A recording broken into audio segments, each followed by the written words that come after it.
अगर सूख गया है तुलसी का पौधा, सूखे हुए पत्तों से करे ये उपाय हो जाएंगे मालामाल। किस दिन उखाड़ना होगा शुभ, साथ ही जाने उखाड़ने की सही विधि। घर पर लगाने के लिए रामा तुलसी सबसे ज्यादा शुभ मानी गई है। बेहतर होगा कि रामा तुलसी ही लगाएं, साथ ही तुलसी के पौधे को उत्तर या उत्तर पूर्व दिशा में रखें। इस पौधे को दक्षिण दिशा में न लगाएं। वास्तुशास्त्र के अनुसार तुलसी का पौधा पूजनीय और पवित्र माना जाता है। सूख जाने के बाद भी इसका महत्व कम नहीं होता है। किसी कारणवश तुलसी का पौधा सूख गया है और उसे हटाकर दूसरा लगाने का सोच रहे हैं, तो जाने किस दिन हटाना होगा शुभ। हिंदू धर्म में तुलसी के पौधे का विशेष महत्व है। पवित्र पौधों में से एक तुलसी का पौधा अधिकतर हिंदू घरों में लगा मिल जाता है। माना जाता है कि तुलसी वास्तु के हिसाब से लगाने से सकारात्मक ऊर्जा का प्रवाह बढ़ जाता है। इसके साथ ही सुख समृद्धि धन संपदा की प्राप्ति होती है। तुलसी का पौधा भगवान विष्णु को अति प्रिय है और इसमें मां लक्ष्मी का भी वास होता है। वास्तुशास्त्र के अनुसार तुलसी का पौधा भविष्य में आने वाली मुसीबतों का संकेत भी देता है और वह कई परेशानियों को अपने ऊपर भी ले लेता है। कई बार लाख जतन करने के बाद भी उसे सूखने से बचा नहीं पाते हैं। तुलसी का पौधा सूर्य ग्रहण, चंद्र ग्रहण, पूर्णिमा, अमावस्या, एकादशी, रविवार, सूतक, पितृपक्ष के दिन नहीं उखाड़ना चाहिए। इसके अलावा आप किसी भी दिन पौधे को हटा सकते हैं। हटाने के बाद तुलसी के पौधे को बहते हुए जल में प्रवाहित करें।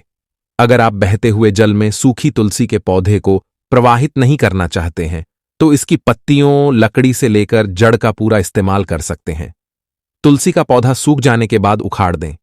इसके बाद इसमें दूसरा तुलसी का ही पौधा लगाएं।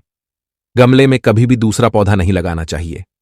अगर आप तुरंत तुलसी का पौधा नहीं लगा रहे हैं तो उसे गमले की पूजा रोजाना करते रहें। इसके साथ ही अगर मिट्टी बदलनी है तो इसे सम्मान के साथ कहीं अच्छी स्थान में डाल दें। कभी भी गंदगी वाली जगह में न फेंकें। अगर पौधे में सूखी पत्तियां हैं तो पहले उन्हें एक साफ बर्तन या फिर कपड़े में निकाल लें। इन पत्तियों को ताजी पत्तियों के बदले में भगवान विष्णु और श्री कृष्ण को चढ़ा सकते हैं। इसके अलावा आप चाय आदि में इसे डाल सकते हैं। तुलसी के पौधे को निकालने के बाद उसकी जड़ों को निकाल लें। जड़ों को धोकर आप इस्तेमाल कर सकते हैं। जड़ों को आप घर के मुख्य द्वार में बांध सकते हैं। इससे मां लक्ष्मी की कृपा बनी रहती है। तुलसी लकड़ियों की बात करें तो इन्हें आप छोटे छोटे टुकड़े करके आहुति के रूप में इस्तेमाल कर सकते हैं। तुलसी की छोटी छोटी 7 लकड़ियां इकट्ठी कर लें।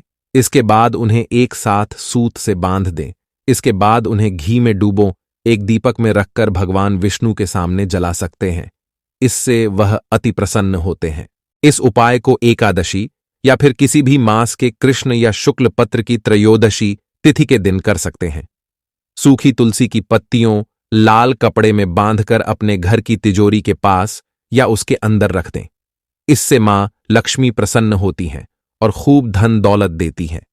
तुलसी की 7 लकड़ियों को एक साथ लेकर सूत या फिर सफेद धागे से बांध लें। इसके बाद सप्ताह में एक बार इन्हें गंगाजल में डुबो दें और फिर पूरे घर में गंगाजल का छिड़काव कर दें। ऐसा करने से नकारात्मक ऊर्जा समाप्त हो जाएंगी और घर में खुशहाली बनी रहेगी।